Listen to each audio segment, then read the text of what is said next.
In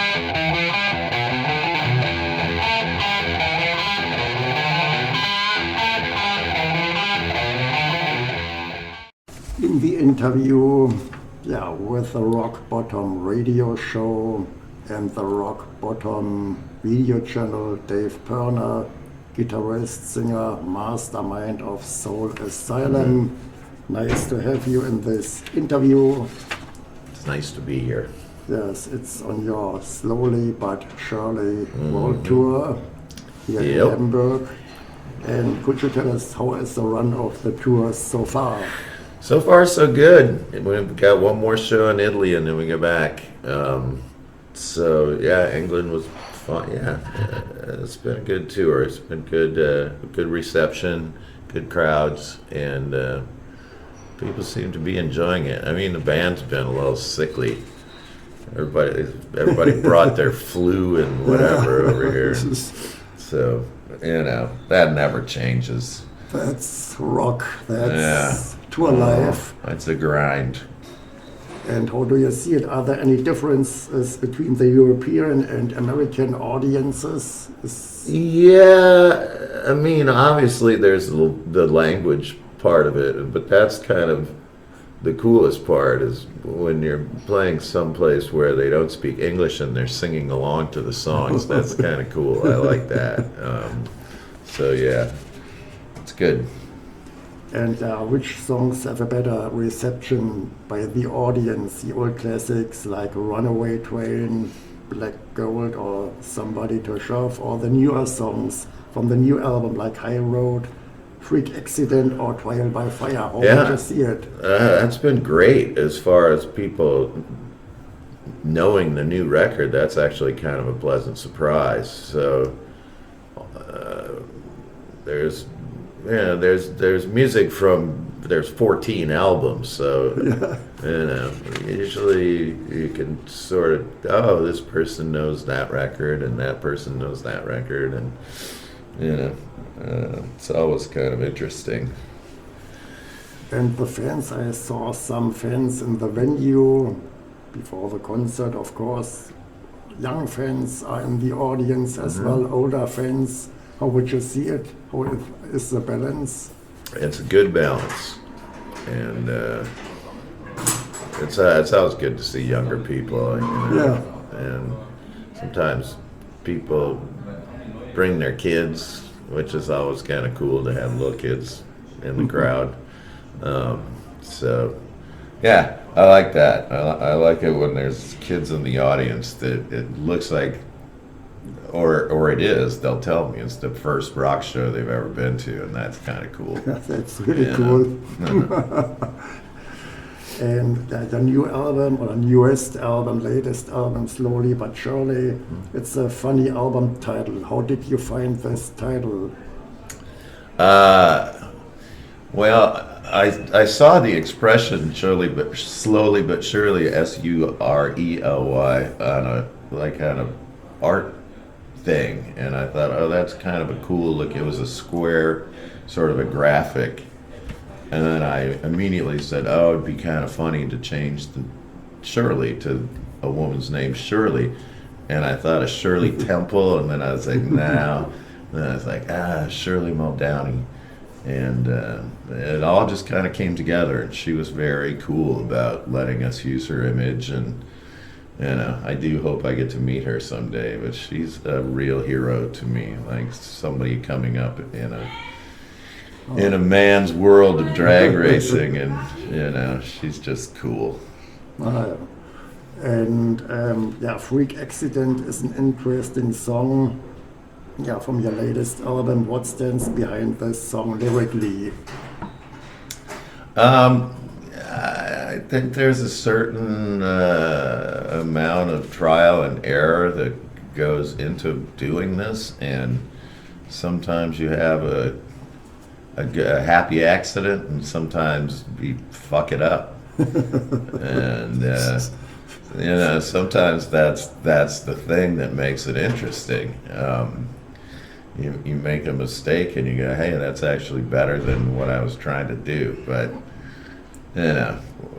over the years we've had some pretty rough shows, but we get more and more consistent the more experience and the more, everybody kind of understands the mission, so to speak. For example, the songs Praying Man and Sucker Maker sound different to the other songs, Yeah. and they've got funky arrangements. Am I right? And how did it come? I was kind of trying to push the envelope of what a four-piece rock band can do, and that's always been a big deal for me. As in, just I never wanted all the songs to sound the same, so I can take it as far as in either any direction, whether it's more acoustic or it's more funky or harder or whatever. And keeping that variety in there keeps it interesting. Keeps you on your toes and keeps you trying new things. Course. Yeah. Of course. And how far goes the influence of the other band members in the songwriting process? Is it just you, or do they have an influence? It's just me until I bring it to the practice space, and then the band will start to react. And I can tell pretty quickly if people are like, "Oh yeah, I'm enjoying playing this," and that's kind of what I'm going for. So they're the first people that are hearing it. They're the first people that have to go, well, this is, something that I want to play every night for the next year or whatever. If they're not having fun with the music, that's counterproductive to me. I'm not going to make them play something that they don't want to play. Okay. So you are the mastermind, but they have got their own kind of arrangement and... Yes. Yes, and how important was Steve Jordan as a producer of Slowly But Shirley? Well, he worked with you in the beginning, I have read. In the beginning and now on the latest album. Uh-huh. Yeah, he produced a record called The Horse They Rode In On, which we're playing, I think, one song from, at least. We were still kind of just a very raggedy punk rock band the first time we worked with Steve, and he brought a lot to the picture just as far as helping us understand the best way to capture a live performance and how important feel is and how important it is to try to get the attitude not overthought. You kind of, if you don't get it on the third or fourth try, you're gonna beat it to death. Okay. So there is that, and knowing that coming in this time around was great. It's like we had gotten from point A to point B, and coming into this record, I knew what Steve was going to expect. And, I was fully intent on giving it to him, and hopefully it worked out.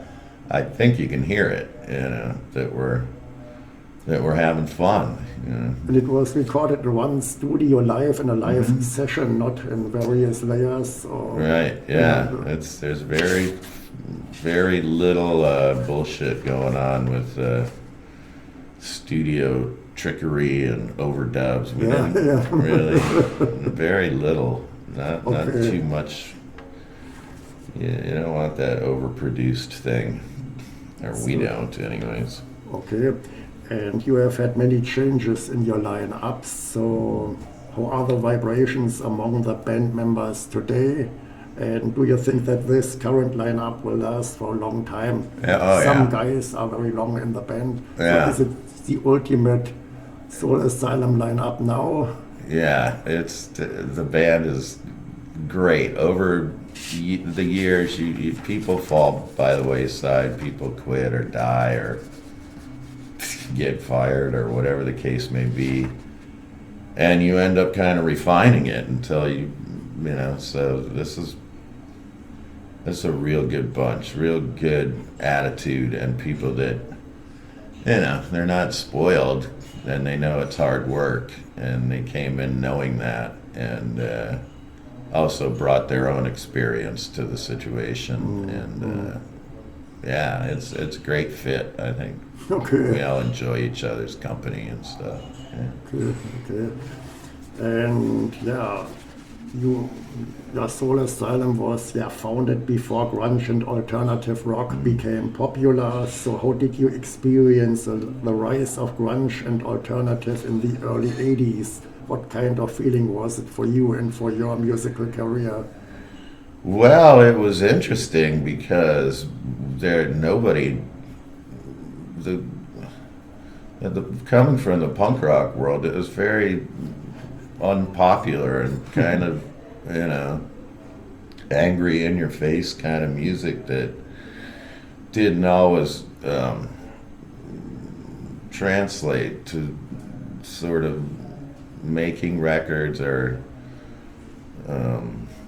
being played on the radio or anything like that. So they didn't really know what to do with us for a long time. I mean, we were on independent labels, and that was kind of a great way to learn and start out. But as the band progressed, people would come up with these new labels like alternative, indie, and grunge, and this, that, and the other thing. But I don't know, it's just a rock band pretty much. Okay. And you have performed on the first inauguration of President Clinton in January 1993. So how did it happen, and what were your impressions of this special event? My understanding was that Chelsea turned her dad onto the band. I don't know if that's true, but Great. and I think the Runaway Train video had come out already, and they saw that there was a certain compassion involved with the band, and it was cool because there's a lot of young people at the White House, and I was able to make jokes with Bill Clinton about how the White House lawn looked, because I mow lawns for a living. I did for years, and I asked him if he wanted to sit in on saxophone, and he said, "Nah, I'll play the president and you play the music." So it was very casual, and we played three different events, and when he was leaving office, we played it. He came to Minneapolis, and we had another event, and I gave him my harmonica, and yeah, it was cool. It was cool to feel included, I think. Yeah, very cool. And the Runaway Train is your biggest hit, and it's a great and catchy song, but the video is very emotional. It's one of the most moving videos I've ever seen. So who had the idea for this video, and how were the reactions on this video? Yeah, when back then anyways, you would look for a director for your video, and they'd give you a bunch of VHS tapes, and you'd have to go through them. And I saw Tony Kaye's tape, and I just went, I want to work with this guy. It was visually really appealing to me. And we sat down and had lunch or whatever, and he made the association with runaway children, and he brought up milk cartons, and he said, let's put real kids that are missing in the video. And I just went, wow, this is really interesting. So that just turned it into like a public service announcement or something with a purpose, instead of just being a promotional tour thing for the band. How were the results of this video? Did you find some persons, some children who were lost? Yeah, I talked to a few of them. And depending on who I talk to, it's a different number, but enough that it makes it completely worthwhile. And I've had a few pretty emotional talks with people that are like, well, you put me in your video and I I turned my life around, and that's pretty That's satisfying. Yeah. Okay, and so what are your future plans after this tour? What will... Well, we go to Mexico next, and we're looking at tours in South America and Canada, and we're looking at Australia, and It's a long just keep on tour. Until playing. when will it go on? How long will this tour last? Well, we'll probably keep going out until we go back into the studio, really. I mean, so there's got to be some time to do some writing and recording and do all that, but we're kind of always available to go play a show. It is my top priority. Do you have enough material right now for the next album, or? No, I'm still working on it. Yeah. It's gotta gel. So it's still pre-production and otherwise touring. Yeah. So, and Yep. do you have further information for your fans, unleft aspects, what you want to impart, what some things you want to mention, unasked or unanswered questions? Are there things that I want to? Yeah, is there any further information that is left out? No. I mean, I think it's a real scary time right now in America. And yeah, I mean, people are afraid, and that's something that is it's going to go the way it's going to go. But I hope people don't give up hope, and because it seems like, it's a hard situation in Europe as well, not just in the United States, Europe as well, and here in Germany, new political parties will have arisen, and yes, it's okay. These were my questions. Dave, thank you very much for this nice interview, and keep on rockin'. Got it, man. Thanks, I appreciate it.